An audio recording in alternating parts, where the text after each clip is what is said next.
Okay, so welcome to our course here in Algebraic Topology. This is at the University of New South Wales, and I'm Norman Wildberger. Today's lecture, we're going to introduce the idea of a non-orientable surface.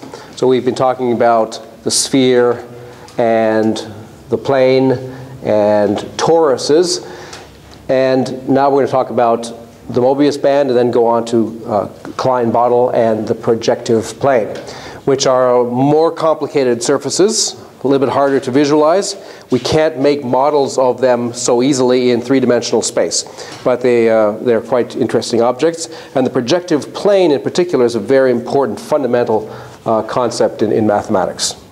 So the simplest non-orientable surface is the Mobius band, and it was introduced by Mobius, who was a prominent German mathematician of the 19th century. Actually, it was discovered almost simultaneously by another mathematician called Listing.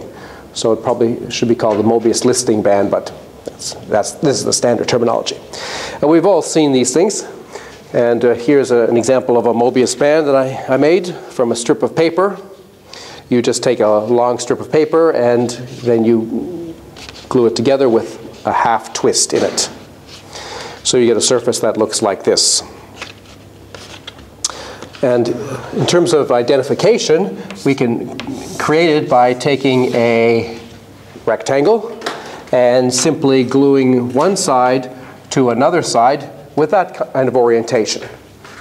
So that tells us that we have to glue this point, the bottom of this arrow, to this point at the bottom of that arrow. So it means we have to twist it before we glue it together. And what it looks like is a surface something like this.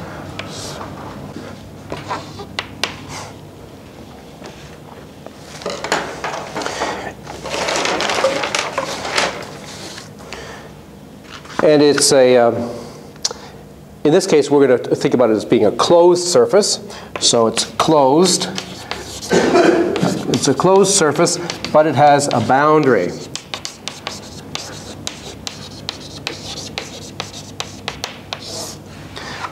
As you can see, it's not like the sphere or the plane or the torus in that there's an edge to it.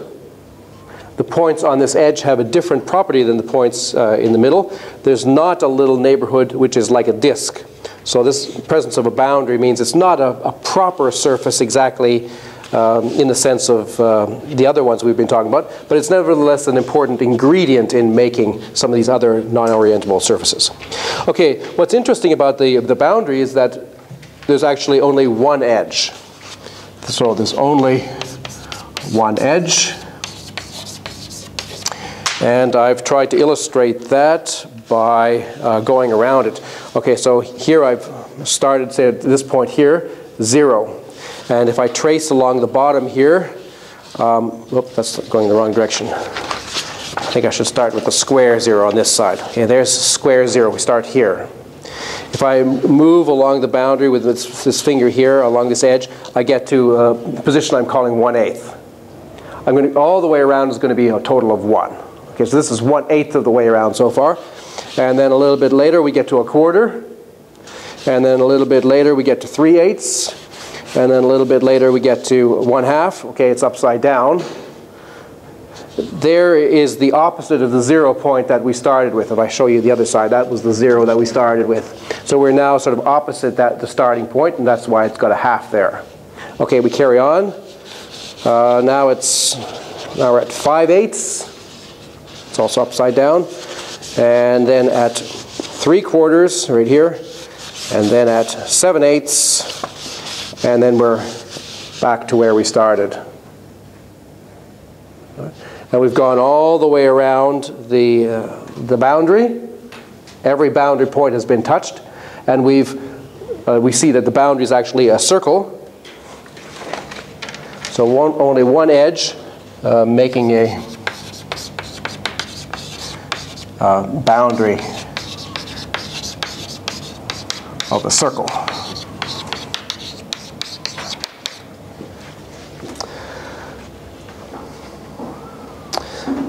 The Mobius band has a very important property. It's non-orientable. This is a notion introduced by Klein. We've seen before. Very prominent and important German mathematician of the late 19th century. Foremost educator of the times. Very influential figure and a very prominent geometer. Good friend of Sophus Lie, a famous Norwegian geometer also. And Klein introduced the idea of non-orientability. This notion of non-orientable. And what it means is that, well, Klein said it in terms of an orientation like clockwise versus anti-clockwise, or clockwise versus counterclockwise. So if we arbitrarily call that, say, a positive orientation, then a surface is, a surface M is orientable, means that we can consistently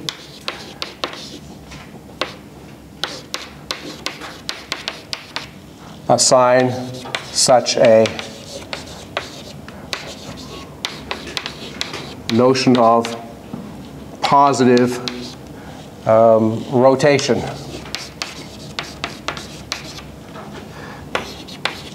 As we move around. So for example, if we are on a two-hole torus, and at some point over here we have a little circle with a positive orientation like that, if we move that circle continuously along the surface, over here somewhere, now it's pointing in that direction, and we move it over here, and so on. We move it all the way around. Whatever we do, if we get back to where we started, we'll see that the circle's orientation is still the same. It's still, if it was counterclockwise before, it's still counterclockwise after any trip. So there's a consistent notion of this counterclockwise or positive in a rotary sense. And otherwise, the surface is non-orientable.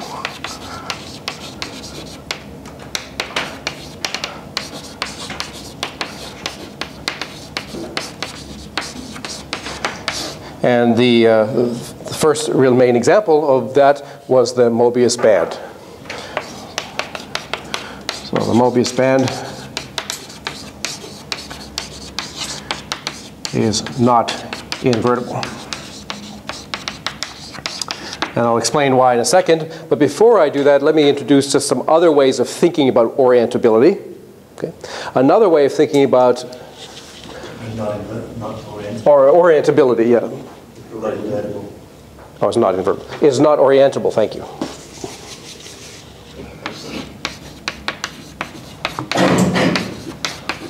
Not orientable.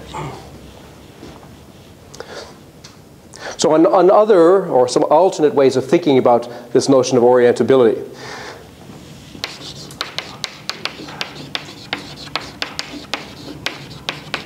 Well, another way is to think about a little coordinate system with x and y. When we have a coordinate system in the usual way, we have a positive direction for x and a positive direction for y. We usually denote them with those little arrows. And so a surface is orientable if you can take a small coordinate system like this, a local one, and move it around and come back to one which has the same shape. Okay? So you move it around and you come back and it still looks the same. But with a Mobius band, what happens is that if you have an x and a y there, then it's possible to move that around. And when you get back, you will have something where the y might be pointing in the same direction, but now the x is pointing in the opposite direction. So in other words, we're going from this to this.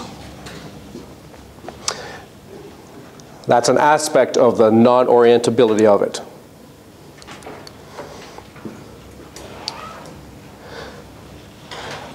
Norman, is that because it's going to be on the back side of the band? Yeah, I'll explain that. We shouldn't think in terms of front side or back side. Right? What we should think of when we're thinking about a surface is we should think of it as being of transparent plastic. And so that the two, whatever we're drawing actually lives right in the surface, not on top of it. Because when you think of on top of it, you think of either on this side or on this side. But we want to think about it right being in the surface, visible from both sides. And I'll show you an example of that in a second. There's a more colloquial or maybe more human way of thinking about this in terms of our notion of right-handed and left-handed, something that we recognize easily. So again, suppose we have some surface. We don't really care what it is. And here's the surface. And maybe here is a little creature on the surface. Okay, and that creature has this hand up and this hand down. Okay, now maybe if he's looking at us, then he's got his left hand up, so maybe we should call him left. And this creature over here is also happy, but he is, or she is different in a recognizable way. The opposite hand is up, so we might call him right. Okay, and so we say that a surface is orientable if these notions make sense. If it's possible to distinguish left-handed from right-handed two-dimensional creatures.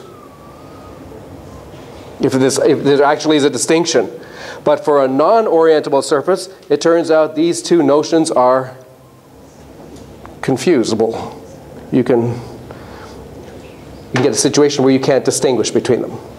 And I'll show you that with another model of the Mobius band. It's a little bit harder to see because it's sort of transparent, but it makes it a little bit easier to demonstrate this non-orientability. So here's another Mobius band just made out of a strip of clear plastic. And I've shown you some two-dimensional creatures which are living on this little world. Okay? There they are there. There's 3 of them. And you can see they're all, well, I guess we would call them R's.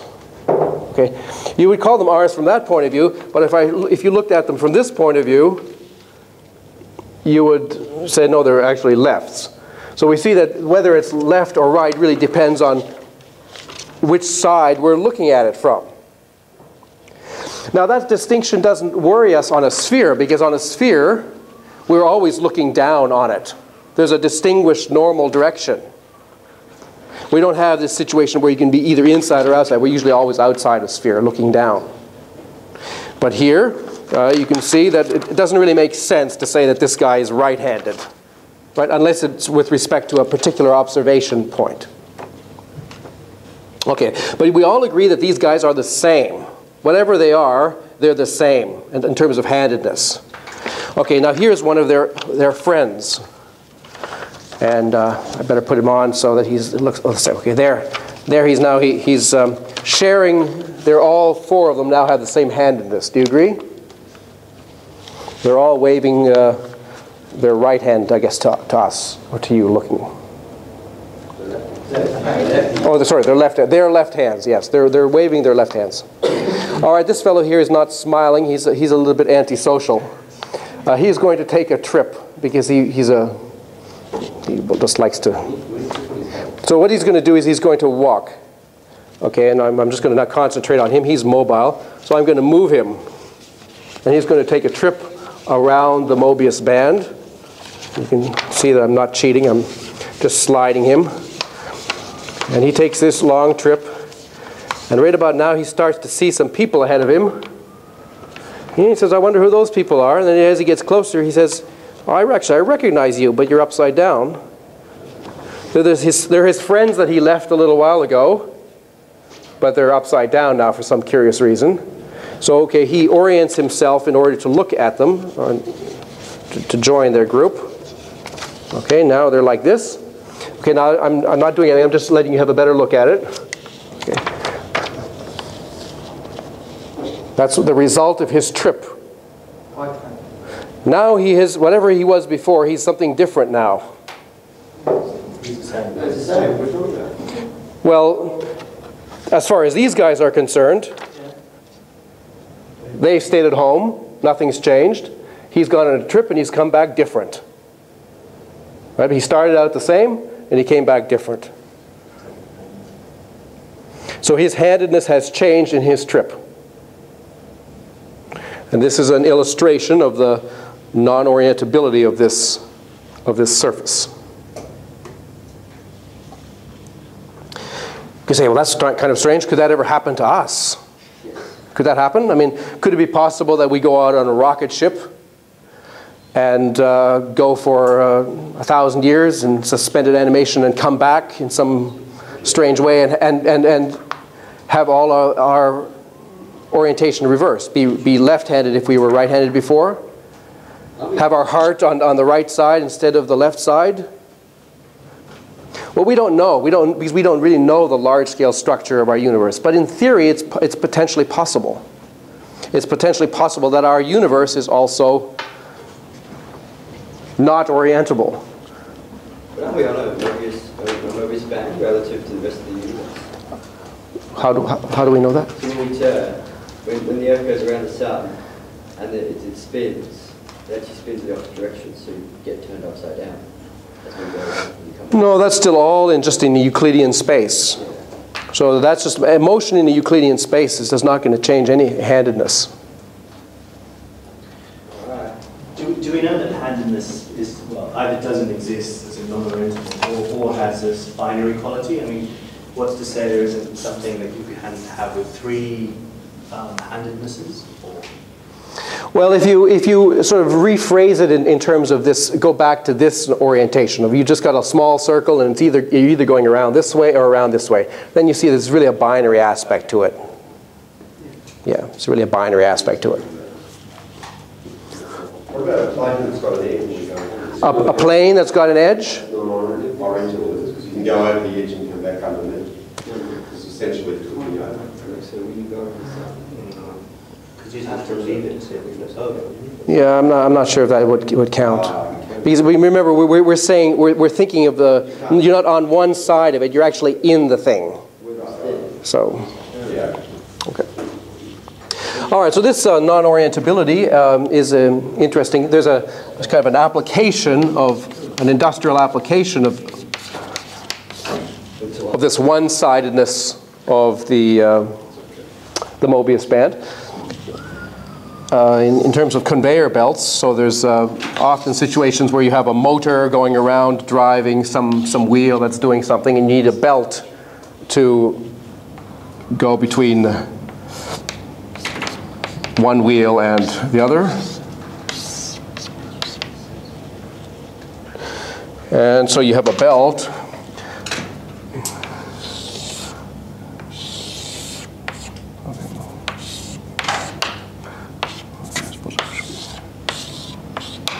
And these belts in this kind of situation are often, okay, they come out here, they often have a twist in them, like this. So right there's a twist. And so that's done purposely to wear the belt out uniformly on both sides. So if you just had it spinning on like this, then there'd be one side of the belt that was constantly exposed to the wheels, and the other would be exposed to the air. But when you put a twist in it, then both sides get used equally, and the belts last longer. There's a few other things to say about a Mobius band. First of all, we should compare a Mobius band to a cylinder. There's obvious connection between the two of them.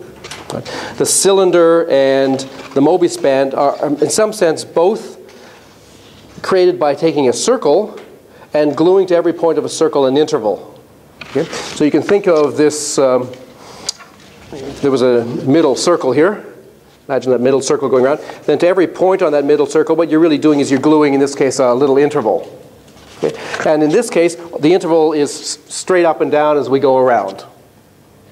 But with the Mobius band, what you're doing is, well, that you're still going around that circle, but as you're going around, the interval is twisting once.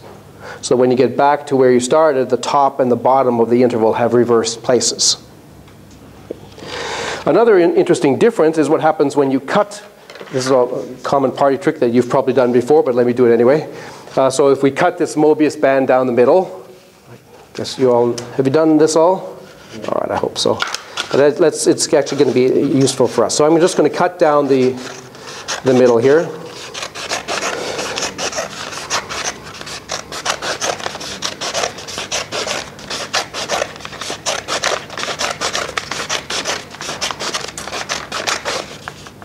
There we go.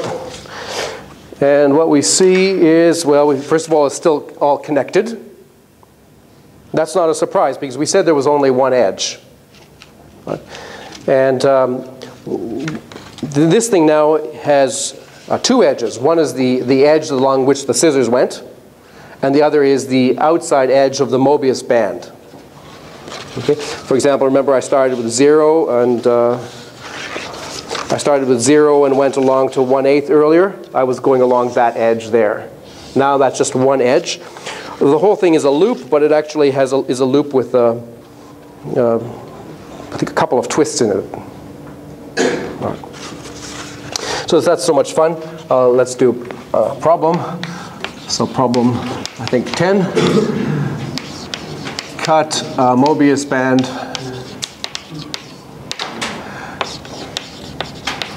one-third of the way from an edge and describe what happens.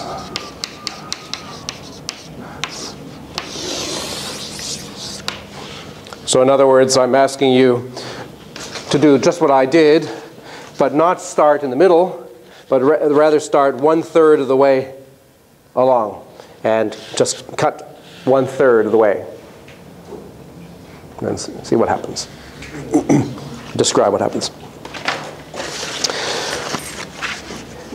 Okay, an interesting aspect of the Mobius band also is that there are in fact two of them. There are actually two Mobius bands. And perhaps I should have told you that before I cut the first one. But I had created two Mobius bands, okay? And they're actually different in the sense that if you take the strip, then you have a choice before you glue to either to twist this way or twist this way. And if you make two models like that, then you will see that they're actually different. They're like mirror images of each other. So there are two Mobius bands.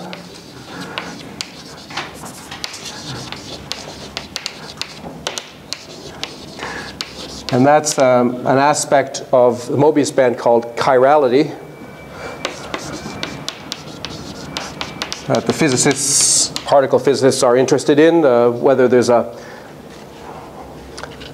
things come in just one form or whether they come in a right-handed or left-handed form. So the Mobius band comes in a right-handed version and in a left-handed version, while a torus or a sphere just have one. That's a sort of interesting aspect of it. And is that related to the fact that it's non-orientable? Yes, that's related to that fact. Now, since the boundary of the Mobius band is a circle, a natural question is, can we draw that in such a way that the circle is round? You can sort of see that if I cut the Mobius band, then the boundary is that circle. And if I had squished this into just the edge, then I could actually make that into a nice round circle.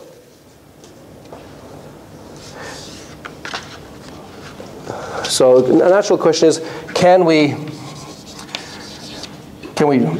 draw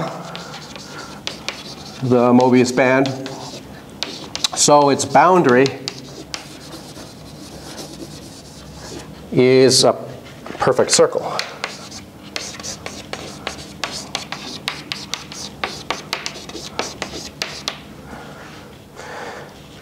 And yes, one can, and it's important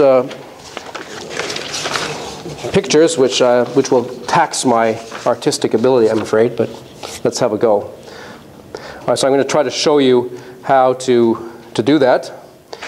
So the answer is yes, but there's some qualifications. Okay. So let's start with a picture of a Mobius band. Maybe I'll do it over here.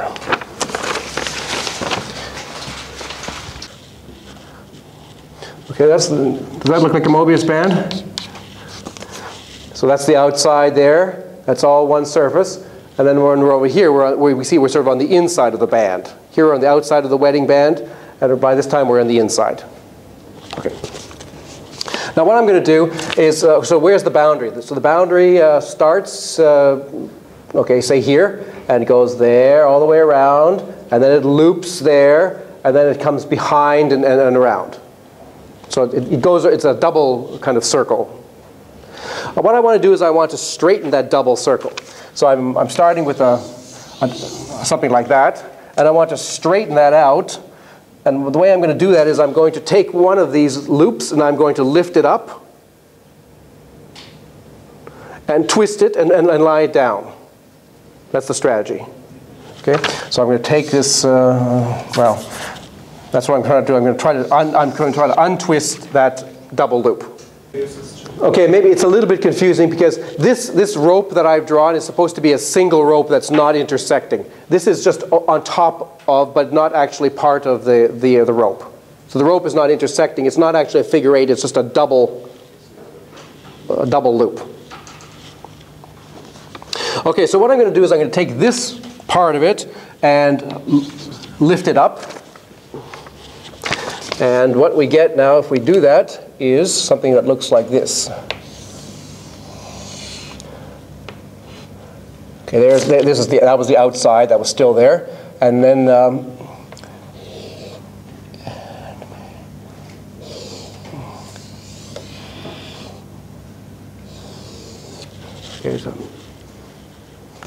I've lifted this part up.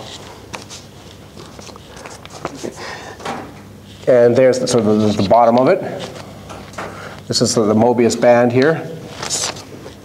And now I'm going to straighten this crossing. I'm going to flip it like this. So I'm going to try to move this part over. And okay. So I'm now going to bring this part over and this part around like that to untwist that crossing. Okay, so what happens then, and then I'm just going to lie it down. So then what happens is that the bottom becomes like this.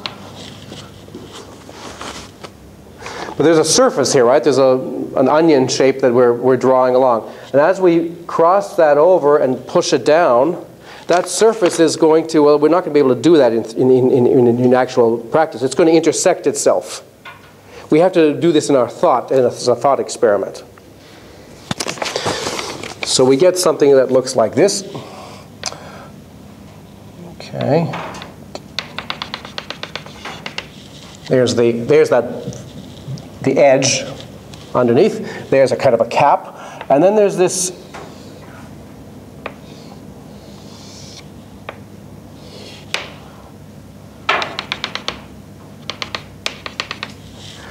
The surface itself sort of folds over and intersects itself in a line somewhere down the middle. And then if we straighten that and make it a little bit prettier, we get what's called a crosscap. So it's a thing with a circular base. Base is a nice circle. And goes over like that. And then we have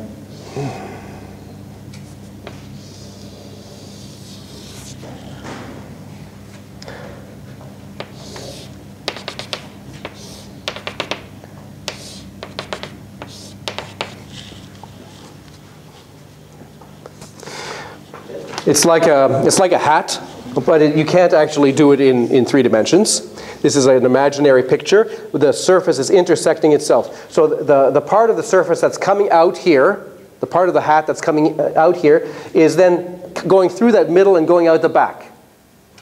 So if you take the cross-section, look like a figure. The cross-sections look like figure eights. So there's the surface is coming out here like this and then into the board and then and around behind.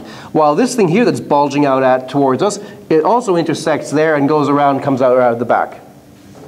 So there's figure eights intersections there, but when we get to the bottom, there's a nice perfect boundary circle. So that's another picture of the Mobius band. That picture is usually called a crosscap. But it's not a picture that you can actually, sometimes there's no hyphen. It's not a picture that you can actually make a model of in three-dimensional space, a crosscap, because of that self-intersection.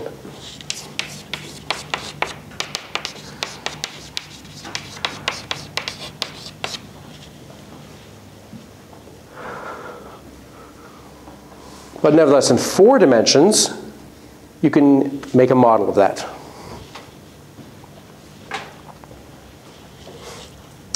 Okay, a crosscap is a very important idea in topology because it's one of the building blocks, one of the 2 building blocks for surfaces. There are really 2 building blocks. One of them we've already seen. One of them is a handle, which is just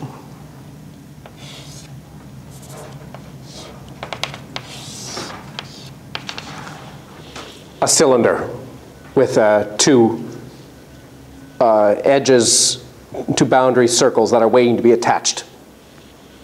And the other one is the crosscap, which has a circular boundary ready to be attached, and then the sort of funny business in the middle. Looks sort of like Darth Vader if you draw it that way. And by starting with just a humble sphere and adding handles and crosscaps, it turns out we can create any surface at all, any compact, closed, bounded surface.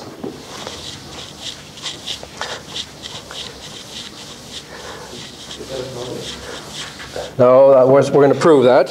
So that's a main fact in the subject. Main theorem. So sort of a classification of any 2-dimensional surface is a sphere with a finite number of handles,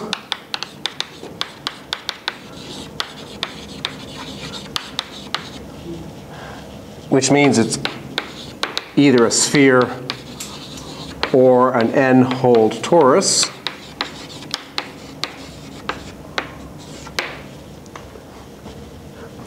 Or B, a finite number of crosscaps.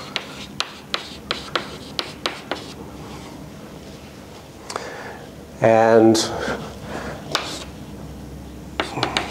well, the main examples here are, the first examples are the projective plane and then a Klein bottle. And there's a list that goes on. And that classification result, there were various aspects of it were proved at the end of the 19th century, but it was probably around 1907 when it was first rigorously established.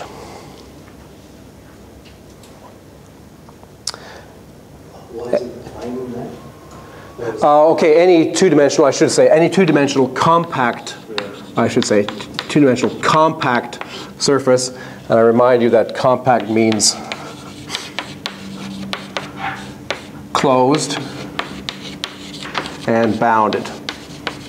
So we're not including anything that goes off to infinity. It's got to be able to put it in a box, and it's got to contain all its limit points. It can't have open pieces on its edge. So any limit point is also in there. Then such a surface is in that list. So the basic strategy is you start with a sphere. And you can do either one of two things. Either you can create a lot of handles. There's one handle. There's another handle. You get an n-hole torus. Unless you have 0 handles, in which case you just have a sphere. So one handle is a torus. 2 handles is a 2-hole torus. G handles is a G genus torus. Or what you can do is you can start with the sphere. And you can cut out a little disk. And then you can take one of these Mobius bands, or crosscaps, which has now a nice boundary, because we've oriented so that the boundary is now a nice circle. And that circle is ready to be glued on to that little open circle that we've cut out. So we just glue on a cross cap. So there it is right there. And it's supposed to look like that. So, okay, well.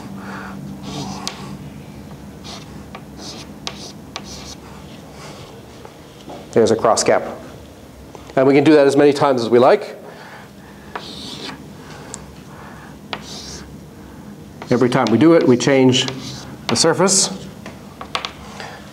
And we're saying that every compact surface is of that kind.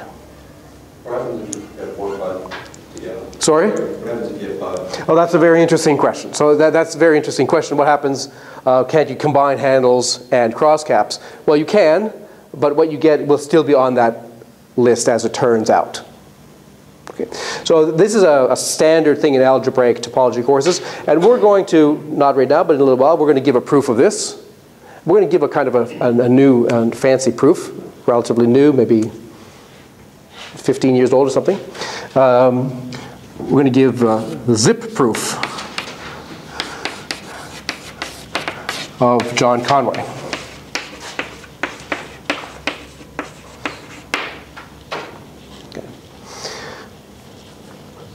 But before we do that, we need to have some more experience with some other non-orientable surface. We need to talk a little bit about the projective plane, the Klein bottle. We're going to talk about those things in the next lecture. But just to end this lecture on the Mobius band, I should say that there's one more thing to say, at least, about this Mobius band and its boundary circle. It turns out that there is a model of the Mobius band in 3-dimensional space that you can make so that the Mobius band has a boundary which is a perfect circle. It's not very well known. So there is a model of the Mobius band in 3 dimensions with perfect boundary circle.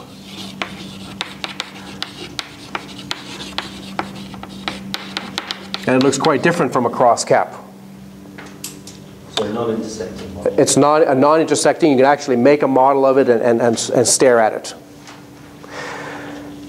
And what the idea is, it's called, it has a rather funny name, Sudanese surface, perhaps. It has its origin in the work of a student of Klein, who was actually studying the Klein bottle. But if you massage that, then you get this Sudanese surface. And roughly the idea is that you start with the perfect circle that you want to be the boundary of. Okay? And what we have to do, if we go back to this, is we have to, if we go back to perhaps the model of the Mobius band. Okay? So there's the boundary, this boundary circle. In order to create the Mobius band, we have to attach intervals from one part of the boundary circle to the opposite part of the boundary circle. And we have to be able to do that consistently. That's another way of saying what we have to do. We have to create a surface starting with this circle, and in such a way that we are gluing this point to its opposite point. So let's say A and A prime. Okay? And we're going to have to make an interval. So the first interval that you might draw is actually just that one there. And then we're going to do that for a whole bunch of them. As we rotate around, the surface will come out. And what ends up happening is something like this, that as you rotate around, let's say to B prime, I'm not going to be able to make a good model, but I'll show it to you sort of with my hands. Okay, we start off with this line here, and just imagine this line. This line morphs as I'm rotating around. It morphs to something like a disk, a little circle, let's say, or a curve that's coming out of the plane, but joining this B to this B prime. Okay, and as I keep going around here, this thing that's coming out comes more and more towards that. Okay, so I have to go from this at that point to this, let's say, to this point here, where the line joining them has morphed to this. I've got to go continuously and non-intersectingly from here to there. So you can kind of imagine there. Here's a movie frame.